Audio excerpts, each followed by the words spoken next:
최근 미국인들은 한국인들이 보여줬던 행동을 따라하기 시작했습니다. 대표적으로 사회적 거리두기를 실천하는가 하면 평소 잘 사용하지도 않던 마스크를 착용하기 시작한 것인데요. 벌써 미국에서는 전국 95%의 약국의 재고가 소진된 상태이며 SNS에는 매일 수십 건씩 텅텅 비어있는 마트 진열대의 사진이 올라오기도 합니다. 복지체계가 탄탄한 한국과는 달리 한 번 의료기관을 방문했다 하면 몇백이 기본으로 잡히는 미국에서는 자신은 스스로 지켜야 한다라는 심리가 강하기 때문입니다. 몇 주만 누워있어도 1000단위 대금이 청구되니까요. 보스턴 글로브 매체에 한국에서 산다는 것이라는 제목으로 글을 올린 영어 강사 헌터 맥켄지는 한국 병원에서 온갖 검진을 다 받았는데도 26,000원이 진료비와 4,300원이 처방전이 나왔다. 몇백 나올 줄 알았는데 라며 놀랄 정도였습니다. 미국인들은 마스크를 잘 착용하지 않습니다. 당국에서도 국제기구의 권고에 따라 의사나 병간호 하는 사람만 착용하는 지침을 유지하고 있습니다. 한국과의 문화 차이가 큰 이유도 있습니다.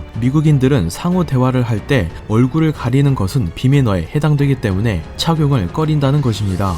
홍콩 차이니즈 대학 데이비드 후이 박사는 확산이 주된 경로를 막는 장벽이 바로 마스크라며 미국인들이 대처를 지적할 정도였습니다. 하지만 미국인들이 이런 생각은 미국과 상황이 비슷했던 이탈리아가 갑작스레 한국을 넘어뜨리고 떡상해버리면서 180도 바뀌게 되었습니다. 이탈리아는 사람과 만나 친근감을 표시할 때 서로의 볼에 입을 맞추는 문화가 있습니다. 이런 문화 때문에 평소에 불편하다는 이유로 마스크를 쓰지 않은 것입니다. 그 결과는 크게 드러났습니다. 3월 14일 기준 한국보다 1만 명이나 더 많습니다. 제대로 떡상했습니다. 마침 이럴 때 한국과 미국이 현 상황을 비교한 11일 미국 청문회를 기점으로 각종 매체에서 한국과 한국인들이 대처 방안을 집중 보도하기 시작했습니다. 당시 멜로니 의원이 한국에 가고 싶다. 한국의 수치는 이렇게 높은데 미국은 보이지도 않는다. 한국은 어떻게 그리 했나 등 한국을 입에 달고 살았다며 큰 주목을 받았습니다. 대한민국은 여러분도 아시다시피 국토 면적 대비 인구 밀집도가 높습니다.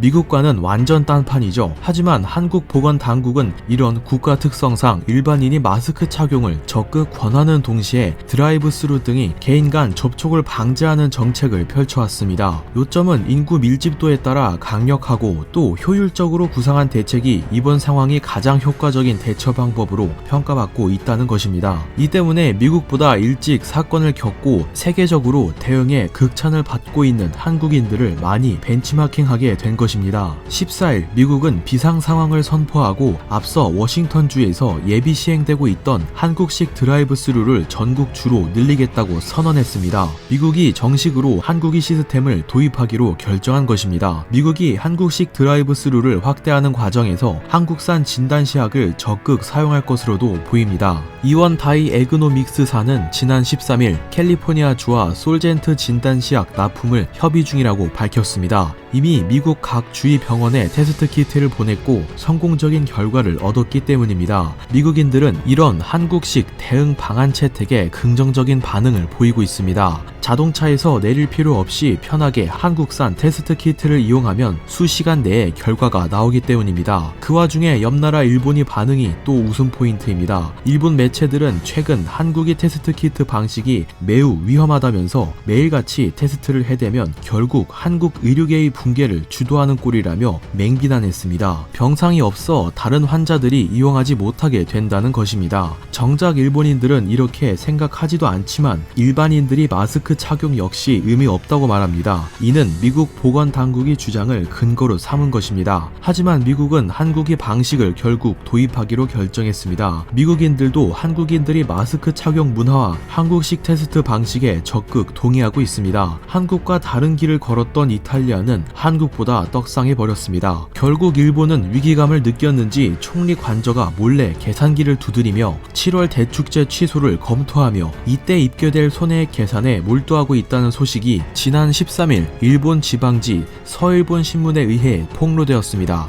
일본은 결국 한국의 방식을 까내림으로써 미국의 선택을 부정하는 꼴이 되었습니다. 이상 큐에이씨였습니다.